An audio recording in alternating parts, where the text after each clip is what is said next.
দেশে হামের প্রকোপ বেড়েই চলেছে। হামের প্রকোপ নিয়ে বিস্তারিত খবরাখবর জানাতে সিলেট থেকে যুক্ত হচ্ছেন আমাদের সহকর্মী ইয়াহিয়া মারুফ এবং ভোলা থেকে যুক্ত হচ্ছেন সহকর্মী আদিল হোসেন তপু।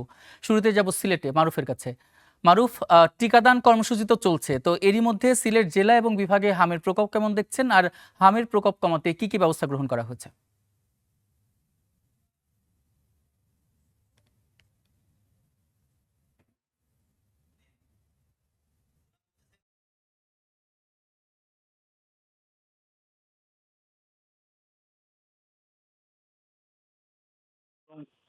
বিভিন্ন প্রতিদিনই মৃত্যুর সংখ্যাও বাড়ছে। গত ২৪ ঘন্টায় সিলেটে কিন্তু ২ জন রোগী হামের উপসর্গ নিয়ে মারা গেছেন।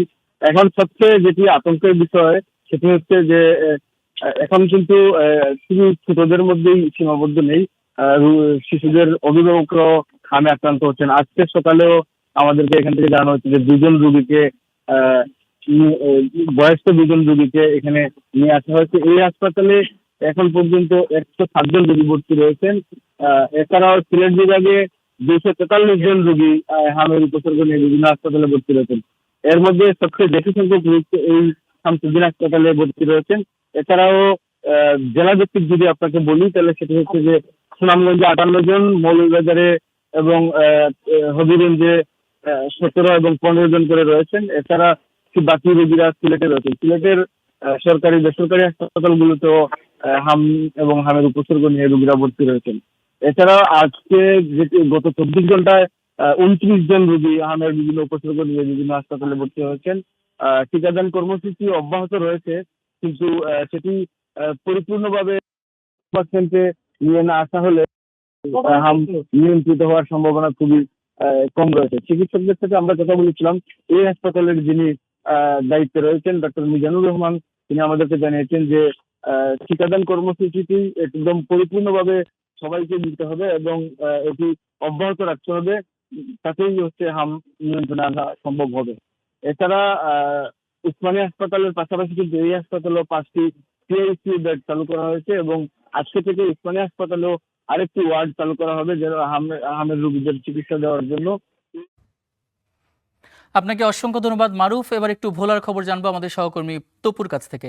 তপু, ভোলায় হামের সংক্রমণ কতটা ছড়িয়েছে এবং তা প্রতিরোধে কি কি ব্যবস্থা গ্রহণ করা হচ্ছে?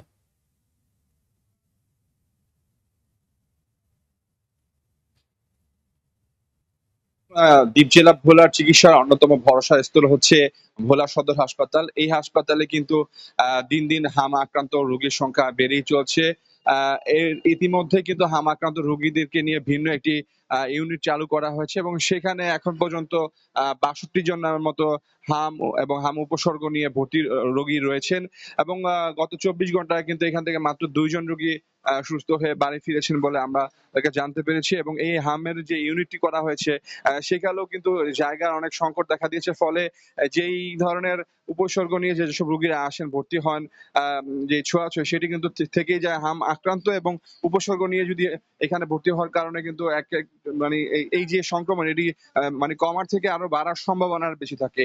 আপনাকে জানিয়ে রাখি যে ভোলায় গত ২ সপ্তাহে কিন্তু ২ সপ্তাহে প্রায় ৩ জন শিশুর মৃত্যু হয়েছেন এবং এখন পর্যন্ত এই জেলায় প্রায় ৬ জন শিশুর মৃত্যু হয়েছে। আমরা দেখাচ্ছি আপনাদেরকে এখানে পুরো ইউনিটটি কিন্তু হাসপাতালে এই মুহূর্তে হাম উপসর্গ এবং হাম আক্রান্ত রোগী দ্বারা ভর্তি এবং সেই জায়গা থেকে কিন্তু চিকিৎসকরা নিয়মিত চিকিৎসা দিয়ে যাচ্ছেন, নার্সরা চিকিৎসা সেবা দিয়ে যাচ্ছেন নিরলসভাবে তাদেরকে। আমরা একটু এখানকার একজন চিকিৎসকের সাথে কথা বলবো। স্যার, আমরা লাইভে আছি। এই যে হাম আক্রান্ত রোগীর সংখ্যা ভোলাতে কেন বাড়ছে এবং এর থেকে করণীয় করা কি আছে? এটা অসচেতন এবং এদেরকে কোনো কথা শোনানো যাচ্ছে না।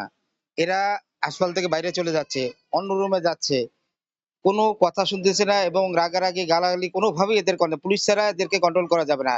আমি রুগী যদি আরেক জায়গায় যায়, বাসায় থাকে, তাহলে এটা তো ছড়াবেই।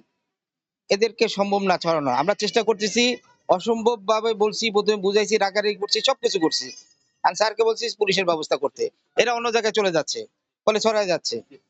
আমরা শুনছিলাম একজন চিকিৎসক কাছে, তিনি বলছিলেন যেহেতু এটি ছোঁয়াছুঁই রোগ, সেই ক্ষেত্রে এটি আসলে রোগীরা অসাবধানতার কারণে অসচেতন কারণে এটি ছড়াচ্ছেন। ভোলায় এখন পর্যন্ত প্রায় ৩৪৯ জন রোগীর মতো ভর্তি হয়েছেন এবং এই হাম আক্রান্ত যারা মূলত শিশু তাদেরকে যদিও টিকা দেওয়া অব্যাহত রয়েছে, তবে এটি এখনো সবাই সচেতন নয় এবং এই যারা টিকা নিচ্ছেন তাদের অ্যান্টিবডি হতে প্রায় 2 থেকে 3 সপ্তাহ লাগে। এই কারণে মূলত আক্রান্তটা চলছে। তো ভোলা হাসপাতাল থেকে এই ছিল সর্বশেষ খবর। ইমন।